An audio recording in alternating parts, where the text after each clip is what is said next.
اور ناظرین 26ویں آئینی ترمیم سے متعلق بہت کچھ کھل کر اب سامنے آنا شروع ہو چکا ہے. چمگوئیاں تو پہلے بھی ہو رہی تھیں, کس طرح سے لوگوں کو توڑا گیا. پاکستان تحریک انصاف کے بھی جو تحفظات تھے اور ابھی بھی ان کے تحفظات برقرار ہیں 26ویں آئینی ترمیم سے متعلق, جو کہ وہ کہہ بھی رہے ہیں کہ ہم ارادہ رکھتے ہیں کہ اس کو چیلنج کیا جائے گا.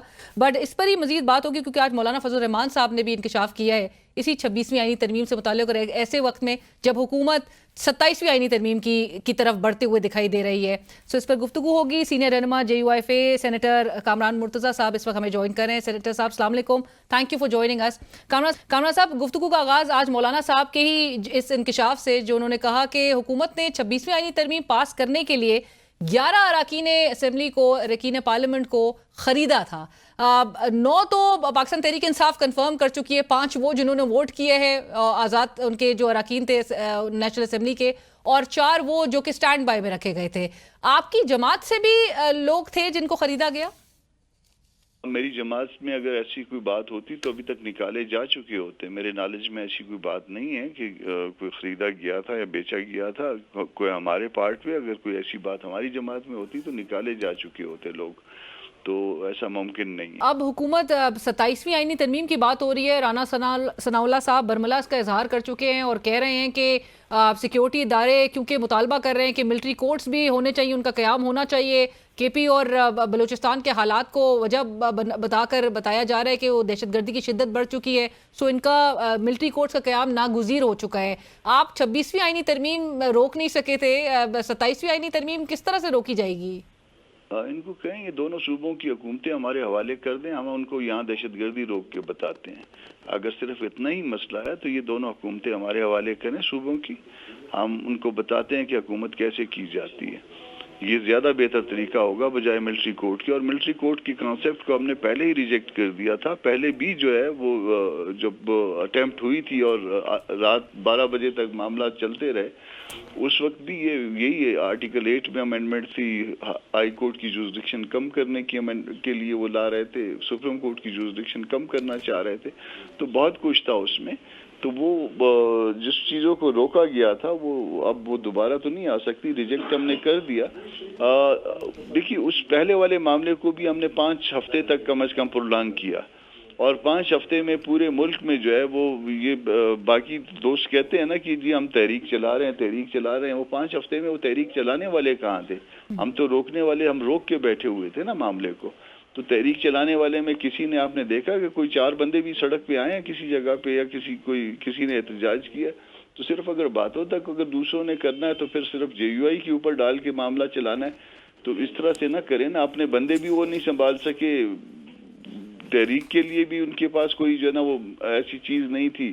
اس کے بعد اگر 27ویں جو ہے نا امینڈمنٹ اگر گورنمنٹ نے لانے کی کوشش کی اور اس میں یہ سارا کچھ ہوا جو رانا صاحب کہہ رہے ہیں, تو پھر ہم اپنے طور پہ فیصلہ کریں گے پارٹی کے اندر کہ ہم کو کیا کرنا ہے, کیونکہ یہ چیزیں ہم ریجیکٹ کر چکے ہیں آلریڈی. لیکن آپ کہہ رہے ہیں کہ انڈر سنسٹ کلاز بھی فوجی عدالتوں کے قیام کو مولانا صاحب نے ریجیکٹ کر دیا تھا؟ سنسٹ کلاس کا اس وقت تک کوئی ذکر نہیں تھا, مگر یہ بارگین کرنے کے لیے پھر جو ہے نا یہ زبانی باتیں ہوتی ہیں.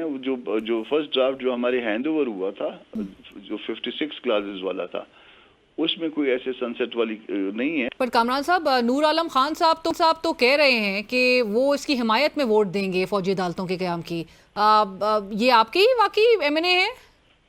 MNA تو ہمارے ہیں, ہمارے چیف وپ ہیں, اور مولانا سے پوچھ لیں کہ اگر انہوں نے ووٹ دینا ہے تو اگر ان کی مرضی ہے, میں تو کچھ نہیں کہہ سکتا. مجھ سے بڑے درجے کے جو ہے نا وہ جمعیت کے رکن ہیں, اور میں ان کے بارے میں کچھ نہیں کہہ سکتا ہوں, مولانا صاحب سے پوچھ لیں. رائٹ. کامران صاحب, آئینی بینچ کی سربراہی سے متعلق بھی بہت کچھ کہا جا رہا ہے. رانا ثناء اللہ صاحب کہتے ہیں کہ جو سینئر ترین جج ہیں وہ متنازع ہو چکے ہیں. آپ کے خیال میں کسے اس کو ہیڈ کرنا چاہیے؟ دیکھیے بات اس طرح سے ہے کہ پھر نون لیگ اپنا کوئی ممبر جو ہے MNA یا سینیٹر نامزد کر دے, اس کو اس پر بینچ کا ہیڈ بنا لیتے ہیں, پھر تو یہی رہ جائے گا. اسی سپریم کورٹ کے 17 ججوں میں سے کسی نے ہونا ہے نا, اور 17 اس کا جو پرنسپل ہوگا وہ سینیارٹی کا پرنسپل ہوگا. سینیارٹی کا پرنسپل ہوگا تو وہ فرسٹ 3 کا پرنسپل ہم نے چیف کے لیے جب بنایا تو اسی فرسٹ 3 کا پرنسپل ہی رہے گا نا، چیف صاحب یا اس کے بعد 2 جو بھی ہیں.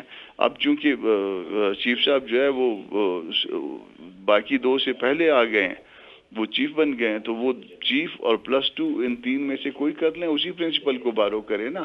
کہیں پرنسپلز بارو کرنا پڑتے ہیں، تو پرنسپل جب آپ نے چیف کے لیے کہ بنا لیا، اسی کو بارو کریں اس بینچ کو ہیڈ کرنے کے لیے بھی. رائٹ. اور کامران صاحب، یہ جو جمعے کے روز کی بات کی جا رہی ہے کہ نیشنل اسمبلی میں ججز، سپریم کورٹ کے ججز کی تعداد بڑھانے کے لیے بل پیش کیا جائے گا، اس کا مقصد آپ کو کیا نظر آ رہا ہے؟